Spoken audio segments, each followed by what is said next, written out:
the middle of summer, and we're back in the Egyptian desert with another Egyptian-themed card game. Now, I'm going to say something right now, but don't stop watching this video after I say it. Promise? Okay, promise. All right. It's a deck builder. Wait, don't go anywhere. Hold on. We promise it's not what it sounds like. We are talking about Valley of the Kings, which is a new release from AEG. It is a deck-building game for 2 to 4 pharaohs. With some twists. Yeah, not exactly what I thought. It wasn't exactly what I think we thought it was going to be. Yes. Which was, we were pleasantly surprised. It was what I thought it was going to be because I had researched it a little bit beforehand. But okay. Yes. Well, I had no idea. Yeah. In the game, each player is going to be sort of a soon-to-be-deceased Egyptian king who is attempting to collect valuable belongings for their trip to the afterlife. More things, MOAR.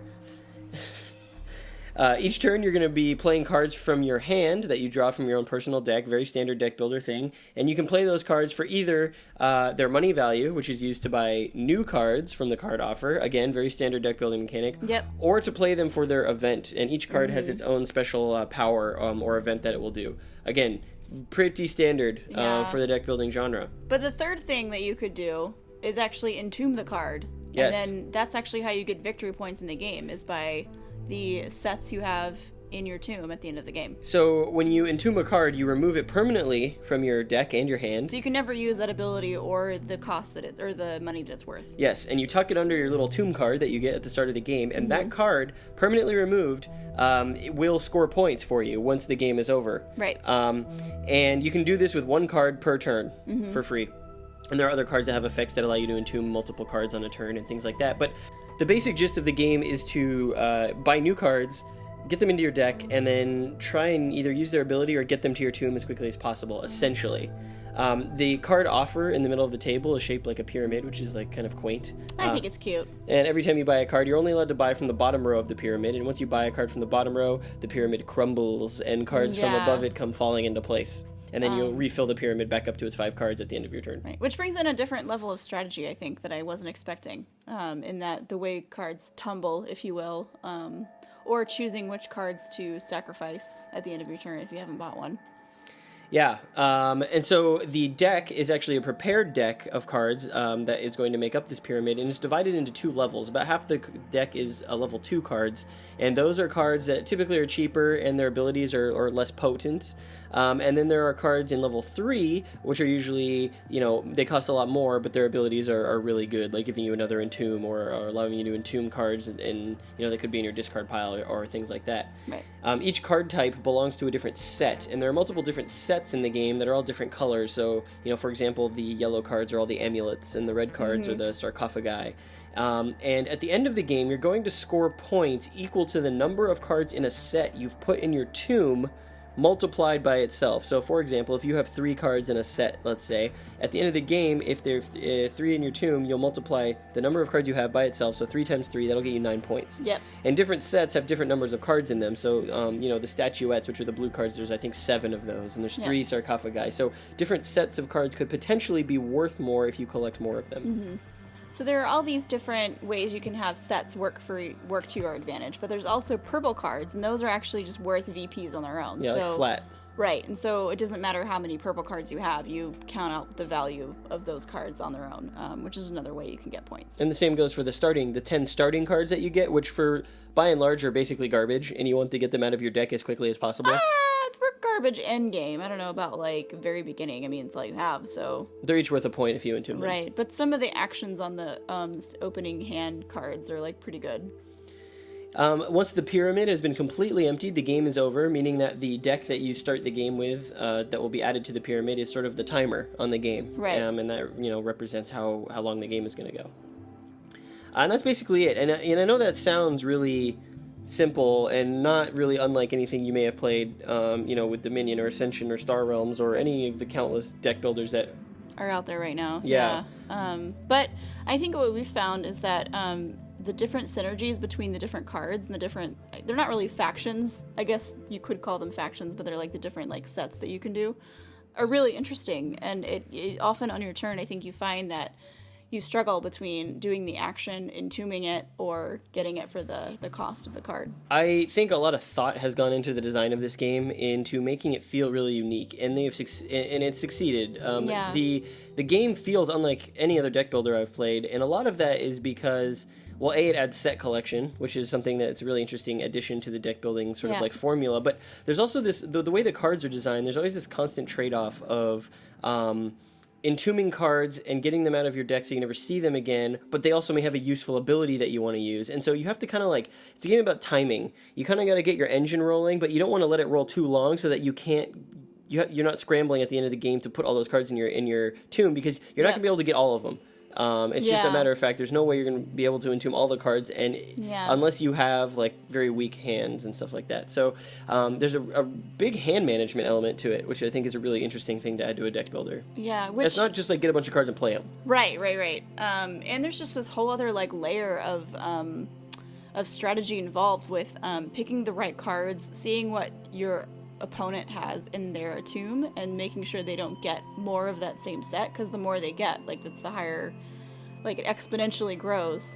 Exactly. So like if you have 4 blue cards, adding a different blue card to that set is not another point, it's another 5 points. Like 5 points, exactly. Or 3 points or 4 points. So it really makes it interesting. So sometimes you do have to, like, sometimes the best move on your turn is to prevent the other person from gaining those points rather than helping yourself. So one problem I usually have with deck builders is that you get so focused on your hand and what you're going to do on the next turn that, like, there's not a lot of interaction. There's not a lot of, like, looking at what the other person is doing, because you're too busy, like, you discard all of your cards at the end of your turn, then you draw back up, and then you're so busy looking at your hand of cards that you're not really paying attention to what the other person's doing. But I feel like in this game it really helps if you do actually, like, stop for a second and, like, make sure you're not missing the cards that your opponent's grabbing. Yeah, the design lends itself really well. So a lot of deck builders are, criticized for being basically multiplayer solitaire games, right? This game is totally not that, because the tombs are public knowledge and you can see what set someone is working on. And because a lot of the card abilities affect your opponent directly when you play them,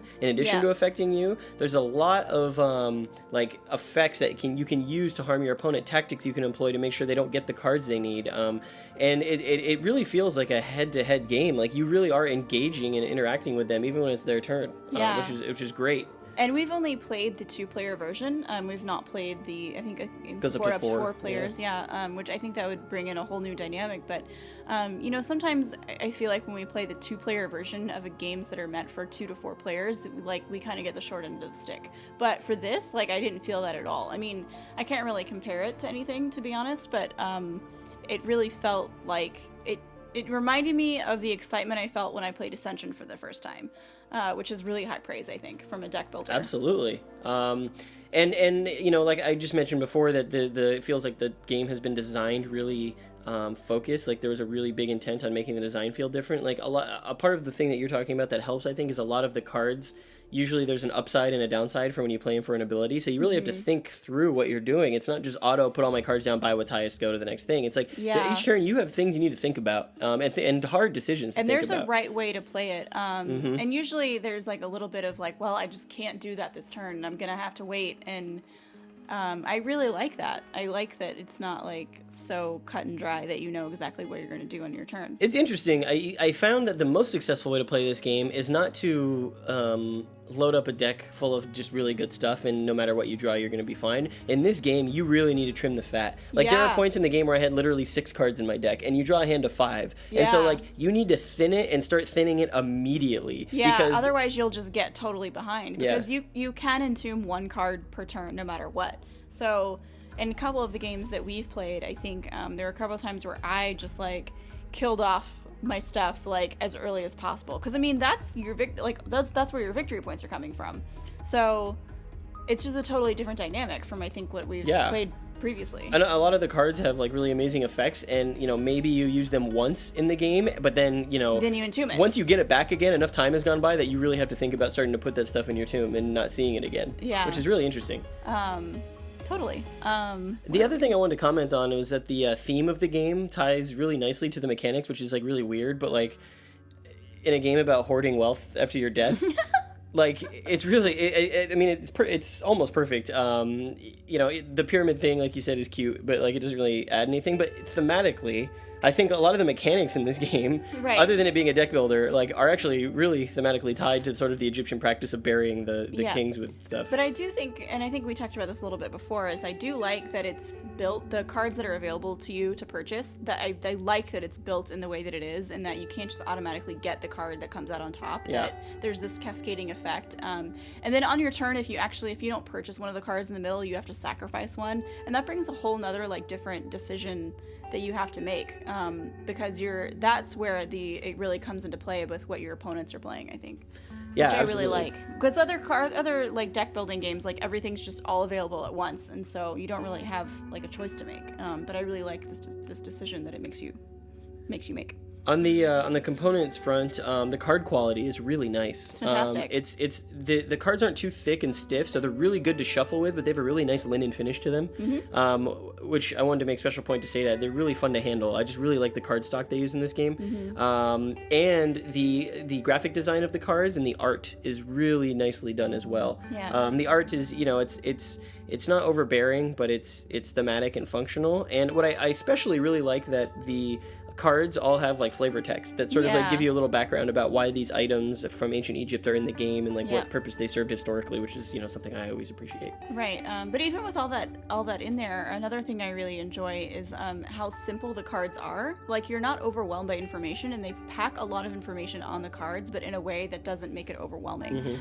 They tell you how many, like, say you get like a canopic jar or whatever, like they tell you how many of those different cards there are in the deck, so that there's like 4 that you can choose from, right? But they don't put the 4 too close to like the cost of the card, which is like also close to like the number in the set that it is.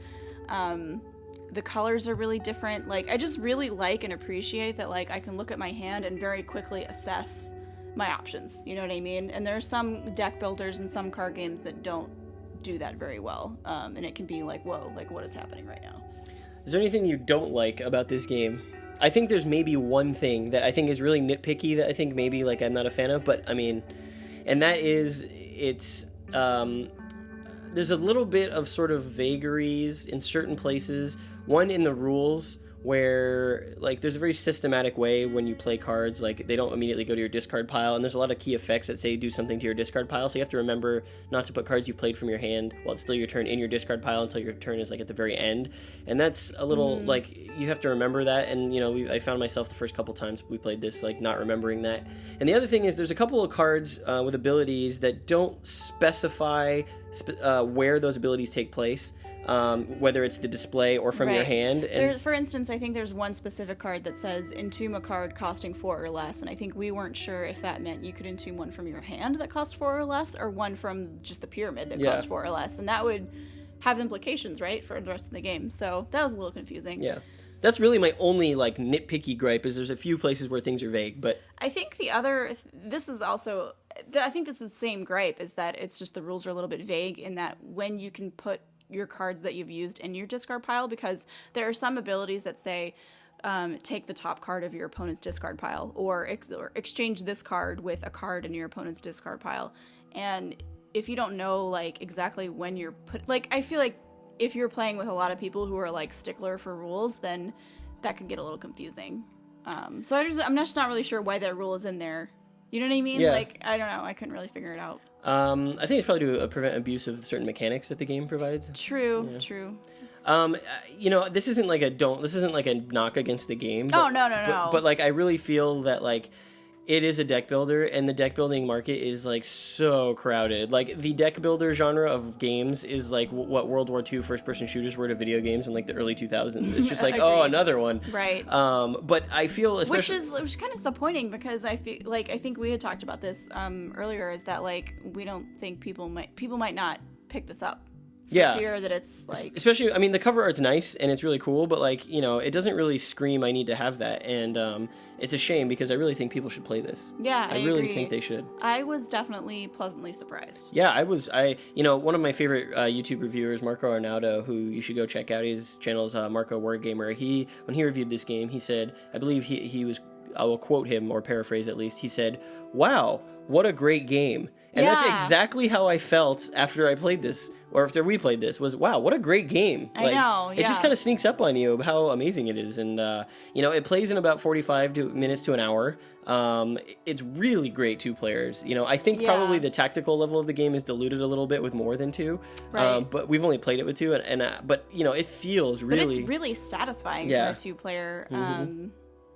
game that supports more people. Right, Yeah. exactly. And I just can't say enough how much I was like pleasantly surprised by it. That I thought it was going to be just another deck builder, but there really are the mechanics that they've added in. The layers don't make it too complicated, but it adds just enough flavor that it makes it really interesting.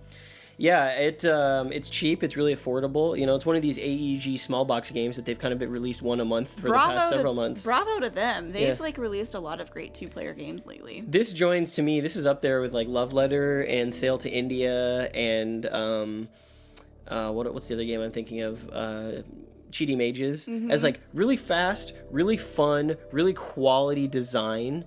And they are onto something, I think, with these like tiny boxes Yeah. that pack a lot of punch. And this is another one of those Absolutely. great games from AEG. Yeah, I really love when games only give players a certain amount of decisions to make. I think when you limit a player's decisions, but then you invite a lot of strategy in the other mechanics of the game, that can make for really great gameplay. And this is certainly what they've done here. Well said. Thank you. I give this 2 brains removed by a hook through the nose during the mummification Oh process. my god, did you have to make it that gross? Out of 2 brains removed by a hook through the nose during the mummification process. Meaning that's a perfect score. I think you should get this immediately. Yeah, no, absolutely. Though I'm not going to go with that symbol because No? that's disgusting. 2 kidneys in a canopic jar? No? No, I'm going to say A liver? 2 members of the Bangles doing Walk Like an Egyptian out of 2 members of the Bangles doing Walk Like an Egyptian. You know that song? Anyway, perfect score for me as well. Loved it. Awesome. Go get it.